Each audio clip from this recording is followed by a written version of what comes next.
लोकसभा में महिला आरक्षण लागू करने वाले संविधान संशोधन विधेयक के असफल होने के बाद आज मंगलवार को उत्तराखंड विधानसभा में इस पर चर्चा के लिए विशेष सत्र बुलाया गया और मुख्यमंत्री पुष्कर सिंह धामी ने विशेष सत्र शुरू होते ही कहा कि देश के नारियों को विश्वास दिलाते हैं कि उनका अधिकार अवश्य मिलेगा और आधी आबादी को उनका पूरा हक दिलाएंगे ताकि मातृशक्ति विकसित भारत के निर्माण में अपनी पूरी क्षमता से योगदान दे सके।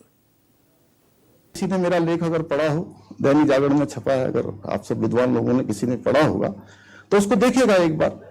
हमने लिखा कि पहले के समय में जो लोग यात्रा में आते थे वो सारे अपने भारतीय जनता पार्टी की सरकार आएगी और पुष्कर सिंह धामी मुख्यमंत्री बनेंगे तो जो हमारे थारू जनजाति के भाई बहन हैं उनकी जमीनें छीन ली जाएगी।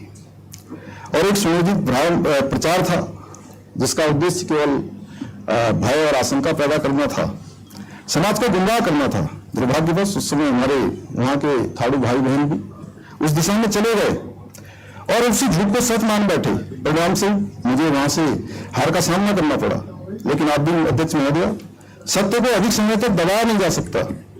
आज मैं जब उन लोगों से मिलता हूं तो ये स्वयं स्वीकार करते हैं कि उनसे बहुत बड़ी गलती हुई है। वो कहते हैं कि झूठे प्रचार के बहकावे में आ गए थे।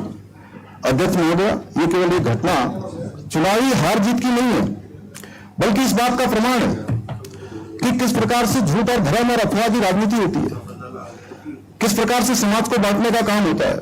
असल बात तो यह है, धर्म के आधार पर देश का विभाजन करने वाली कांग्रेस पार्टी देश को कभी उत्तर दक्षिण में बांटने का काम करती है, कभी पूर्व पश्चिम में। 565 रियासतों को मिला के हिंदुस्तान बनाया कांग्रेस ने। अपनी कांग्रेस समाचार इस लिट्टी से जुड़ी हुई है, राष्ट्रवाद कांग्रेस से जुड़ा हुआ है। आज कांग्रेस पे ये आरोप लगाना भ्रष्टों से परे है। मैं बताना चाहता हूँ कि आरएसएस का अस्थानावे कांग्रेस लिट्टी है, इसलिए कांग्रेस पे आरोप न लगाए।